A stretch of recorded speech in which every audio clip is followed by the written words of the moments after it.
Ya, Assalamualaikum warahmatullahi wabarakatuh. Selamat pagi pemirsa Sultan TV. Senang sekali saya Bian Oktario bisa hadir kembali menemani Anda pada pagi hari ini di talk show Bincang Hari ini. Bagaimana keadaan Anda pada pagi hari ini? Mudah-mudahan dalam keadaan yang baik-baik saja, sehat-sehat selalu, dan semoga diberikan kelancaran dalam menjalani aktivitas apapun itu yang sedang Anda jalani pemirsa Sultan TV. Dan seperti biasa, di pagi hari kita akan bincang-bincang mengenai sesuatu yang hangat. Terlebih beberapa hari yang lalu, ini ada salah satu tradisi yang lumayan cukup melekat di masyarakat Banten, yaitu tradisi Seren Tahun yang bisa dibilang ini baru saja digelar oleh masyarakat Kasepuhan Cisungsang, dan ini menjadi bukti bahwa masyarakat Kasepuhan Cisungsang ini masih sangat memegang erat yang namanya kearifan lokal dan juga memegang teguh filsafat leluhur nih, pemirsa Sultan TV. Dan memang dari Seren Tahun ini juga menjadi salah satu tradisi yang memiliki keunikan dan daya tarik tersendiri, entah itu dari masyarakat Kasepuhan Cisungsangnya dan juga masyarakat Banten. Dan daya tarik inilah ini yang coba digambarkan dan coba diangkat nih oleh beberapa tokoh Banten. Salah satunya ini ada Profesor Dr. Nani Afrila Pramanik, ini bersama dengan Profesor Dr. Haji Ahmad Syihabuddin dan juga Profesor Dr. Phil Mikael II yang menulis buku Kasepuhan Cisungsang Perspektif Komunikasi Budaya dan Filsafat. Nah, bagaimana perjalanan dalam menulis buku ini? Kita sudah bersama dengan Dr. Nani Afrila Pramanik yang sudah bersama kita pada pagi hari ini untuk berbincang-bincang mengenai bukunya. Nah, sudah bersama kita pada pagi hari ini. Assalamualaikum, Bu Nani. Ya, Waalaikumsalam warahmatullahi wabarakatuh. Terima kasih sudah mengundang. Terima kasih juga sudah mau meluangkan waktunya datang ke Sultan TV ya. Sama-sama. Gimana kabarnya pada pagi hari ini? Alhamdulillah sehat sejauh ini, walaupun masih capek karena kemarin ada acara di pelosok itu ya, di suku adat Cisungsang. Alhamdulillah, kita tetap harus jaga kesehatan. Benar, karena mungkin Bu Nani ini salah satu yang kemarin mengikuti ya upacara adat di Kasepuhan Cisungsang gitu ya. Betul. Dan ini menarik juga karena pada pagi hari ini kita mau membahas soal bukunya yang juga mengangkat soal Kasepuhan Cisungsang. Nah, mungkin sebelum membahas bukunya, kita mau tahu perjalanan sampai akhirnya mungkin Bu Nani gitu ya sama Pak Syihabuddin dan juga Pak Michael II ini akhirnya memutuskan untuk oke, kita menulis buku soal Kasepuhan Cisungsang ini seperti apa? Ya, sebelumnya saya ingin menyapa pemirsa ya. Boleh, silakan. Ya, selamat pagi pemirsa semua. Saya hadir di Sultan TV ini dalam rangka men-share ya informasi atau pengalaman-pengalaman tentang Kasepuhan Cisungsang. Nah, untuk background ya, kita mengapa menulis ini, kemudian mengapa tertarik dengan Kasepuhan Cisungsang. Nah, itu sebetulnya ada uniqueness-nya tersendiri ya, atau differentiation dengan suku adat yang lain gitu ya.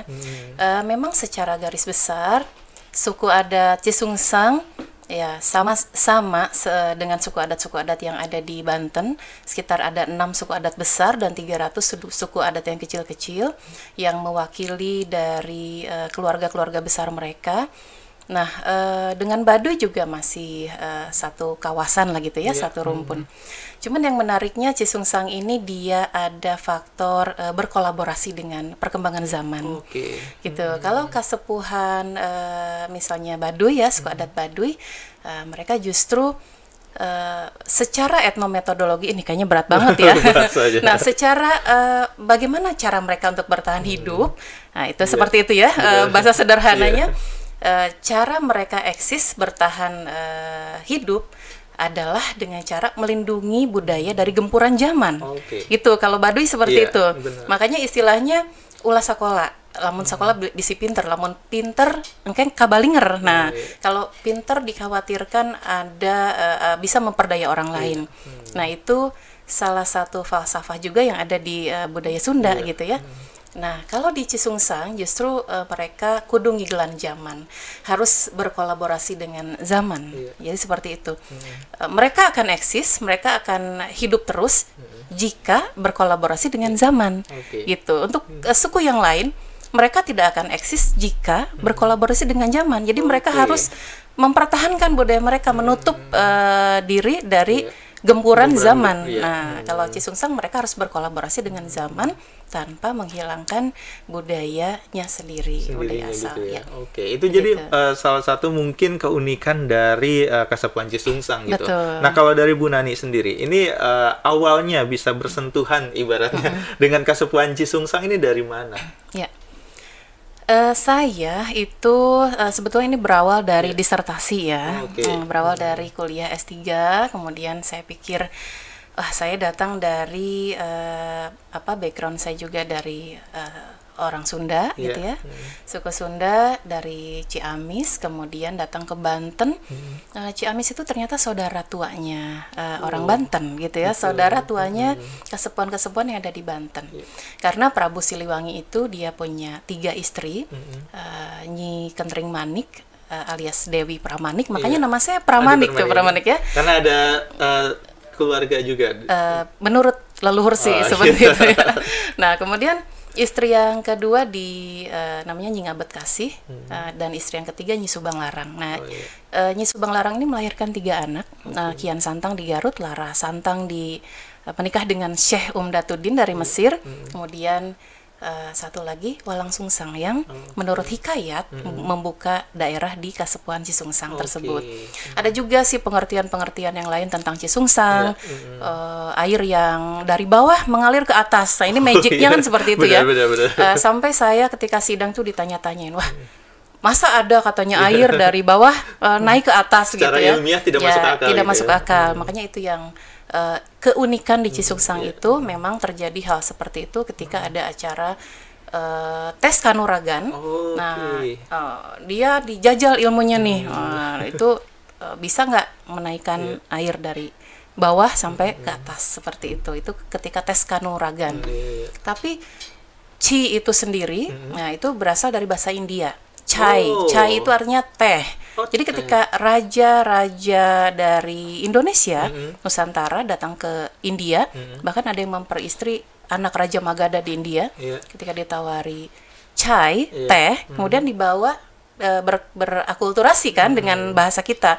Chai itu jadi cai, bahasa Sunda air seperti itu ya. Kalau itu tea gitu, seperti itu. Jadi menarik sebetulnya mempelajari sejarah, budaya, karena kita juga turut memelihara kearifan lokal seperti itu. Nah, dari awalnya membuat disertasi tentang Kasepuan Cisungsang, sebenarnya selain tadi mungkin ada setidaknya bukan gesekan, tapi ada aliran darah yang mungkin sama dengan masyarakat Kasepuan Cisungsang, sampai akhirnya memutuskan untuk disertasinya ini mengangkat soal Kasepuan Cisungsang. Mungkin juga banyak masyarakat sebenarnya kurang familiar dengan Kasepuan Cisungsang. Nah, kalau Bu Nani sendiri awal kenal Kasepuan Cisungsang ini dari mana? Awal kenal Kasepuan Cisungsang itu sebetulnya kan saya juga baca referensi di sini beberapa kesepuhan kan banyak kesepuhan. Saya juga mewawancarai masyarakat adat Baduy dalam acara seba ataupun dalam pertemuan-pertemuan yang informal, tetapi jawaban mereka agak sulit karena mereka kukuh dengan dengan aturan dari abah ya, dari Jarok, dari pimpinannya, bahwa kalau misalnya belum boleh di-share informasinya, jadi kita juga tidak bisa mencari jawaban kan. Kalau disertasi kan, atau kalau penelitian kan kita harus cari jawaban dari pertanyaan-pertanyaan. Nah, kemudian saya beralih ke Kasepuan Cisungsang. Akhirnya ya itu banyak jawaban-jawaban. Kemudian mereka cukup terbuka gitu, karena mereka berakulturasi dengan perkembangan zaman. Lain lagi kalau asimilasi ya. Kalau asimilasi dia tuh menyesuaikan diri dengan perkembangan zaman, bahkan mengubah budaya mereka jadi budaya luar, sehingga budaya mereka itu malah hilang gitu. Ini orang Indonesia apa orang Korea ya? Padahal dia orang Indonesia gitu, tapi udah Korean banget gitu. Jadi seperti itu asimilasi. Jadi kayak tidak hanya beradaptasi, tapi lebih kayak menyesuaikan hampir keseluruhan dirinya. Itu asimilasi. Gitu ya. Tapi kalau Cisungsang masih akulturasi. Budaya dirinya sendiri tetap ada, tapi berkolaborasi menyesuaikan diri dengan perkembangan zaman gitu. Ini menarik kalau diceritakan, berarti ini Kasepuan Cisungsang salah satu kasepuhan ibaratnya yang ada di Banten yang akses informasinya sebenarnya sangat terbuka gitu ya. Terbuka. Dibanding dengan Baduy. Tapi mungkin kalau untuk masyarakat sendiri mencari informasi entah mungkin di internet gitu ya atau buku-buku ini justru lebih sedikit dibandingkan Baduy gitu. Nah, kalau Bu Nani ini menilainya seperti apa? Ya, studi komparasi ya memperlihatkan seperti itu bahwasannya Baduy lebih mendunia ya daripada Cisungsang ya. Ya, karena Baduy itu dia ada kemungkinan dia lebih tua usianya, tinggal di sana. Kemudian untuk Cisungsang itu sendiri karena dia juga masyarakatnya terbilang ada irisan dengan Cirebon gitu ya, dengan Ciamis seperti itu. Jadi kemungkinan karena orang lama ya, orang lama pastinya juga berinteraksi dengan orang luar, karena orang Baduy juga berbisnis gitu, menjual madu, menjual merchandise asli dari sana. Dan Baduy luar memang berakulturasi dengan perkembangan zaman. Bahkan di Baduy luar juga agamanya banyak yang Islam gitu. Dan yang Baduy itu dia uniknya punya agama Sunda Wiwitan. Itu yang membuat dia mendunia tuh karena dia agamanya beda gitu, Sunda Wiwitan seperti itu. Nah, kalau Kasepuhan Cisungsang sendiri mungkin dari segi agama seperti apa? Itu 100% agamanya Islam. Islam semua. Ya, cuman budaya mereka masih tetap menomorsatukan budaya. Jadi untuk kegiatan-kegiatan ritual, semua kehidupannya dipenuhi dengan kegiatan ritual. Gitu. Baik dari cari pekerjaan, mau menikah, kematian, kelahiran anak, itu semua dilaporkan ke Abah dalam komunikasi yang terbilang modern ya. Komunikasi di bidang organisasi itu kan ada yang namanya komunikasi horizontal dan vertikal. Nah, kalau komunikasi horizontal di Cisungsang itu dinamakan adu renyom. Adu renyom tuh discussing. Keren ya? Adu tuh mengadu, renyom tuh ribut, renyom kayak berdebat ngobrol gitu ya. Iya, mencurahkan apa yang mau didiskusikan lah gitu. Gitu. Dan kalau komunikasi vertikalnya namanya nyarita. Ya, jadi nyarita itu to report, melaporkan gitu ya. Jadi emang bahasa-bahasanya unik dan itu nggak bisa diganti. Ya, seperti kebudayaan etnik pada umumnya ya tidak bisa juga kita cari padanan kata untuk mengganti sesuatu yang sudah lekat di situ. Itu kan kekayaan budaya sebetulnya gitu. Mungkin nanti justru istilah-istilah itu nanti akan menjadi kata-kata baru yang mungkin masuk ke dalam kamus mungkin seperti itu ya. Untuk memperkaya mungkin kamus bahasa Banten seperti itu ya. Di buku saya juga ada. Oh, sudah ada juga. Ada daftar istilah yang di gitu ya? yang di Cisungsang. Oke, nanti akan kita bahas nih soal bukunya. Tapi sebelum kita membahas isi bukunya, masih membahas soal perjalanannya. Ini untuk menulis buku ini sendiri. Ini untuk menghabiskan waktu berapa lama? Menulis buku sebetulnya kurang lebih 1 bulan lah. Oh, 1 bulan saja. Betul, tapi untuk penelitiannya? Untuk penelitiannya 1 tahun lah. 1 tahun. Ya, tahun 2000 sebetulnya dari 2015 sampai 2018 berproses intensifnya 2018 gitu 1 tahun itu full. Dan ini sudah diluncurkan tahun ini baru. Betul. Jadi masih seger gitu ya. Masih fresh. Masih fresh gitu. Walaupun penelitiannya sudah lumayan cukup lama gitu. Penelitiannya lama karena dia terpecah. Jadi ada khusus buku-buku teori saya yang dari penelitian itu. Ada khusus temuan saya tentang Cisungsang yang sudah dihakikan. Jadi communication model of virtu atau virtu communication model. Jadi model komunikasi kebajikan. Itu yang saya teliti dari para tokoh di sana dan itu dijadikan akan diluncurkan juga. Nanti. Iya, betul. Tersendiri. Betul, tersendiri karena itu falsafah kesemestaan Cisungsang ya, agak berat mungkin di situ. Gitu. Kalau yang ini buku ini lebih ringan, lebih menceritakan tentang etnografinya, jejak-jejak yang ditinggalkan Cisungsang di sana, ada apa saja di bidang pertanian, sistem pemerintahan dan lain-lain gitu. Ibaratnya buku ini tuh sebagai gerbang pengenalan masyarakat awam yang belum mengenal Kasepuhan Cisungsang seperti apa gitu ya. Mungkin nanti setelah mungkin sudah tertarik dengan Kasepuhan Cisungsang, ini bisa ke buku lainnya yang ditulis sama Bu Nani nantinya ya. Ini appetizer-nya lah. Appetizer, pembukanya untuk menggugah gitu ya. Main course-nya nanti ya. Nanti kita tungguin aja seperti apa nanti main course-nya dari Bu Nani ya. Tapi kalau dari sebelumnya disertasi, akhirnya menulis buku ini hal baru apa yang mungkin akhirnya ditemukan sendiri nih sama Bu Nani yang berbeda dari disertasi sebelumnya dan penelitian untuk buku ini? Ya. Kalau untuk disertasi sebelumnya atau penelitian-penelitian sebelumnya yang saya pernah baca, itu ada yang meneliti tentang etnografi saja, misalnya tentang sistem pemerintahan, perekonomian atau mata pencarian, kemudian cara mereka berkeluarga, arsitektur dan lain-lain.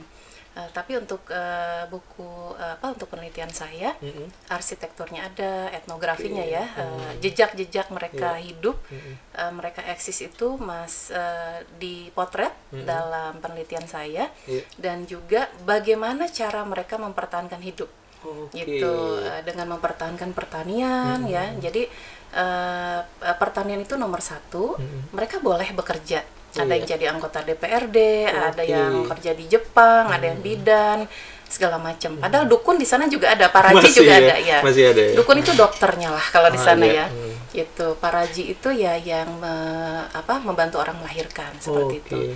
Nah itu saya masukkan dalam penelitian saya, dan juga cara mereka untuk hidup. Nah dalam bahasa penelitiannya etnometodologi. Jadi etno itu terkait dengan etnik, metode itu terkait dengan cara. Etnik itu human, suku.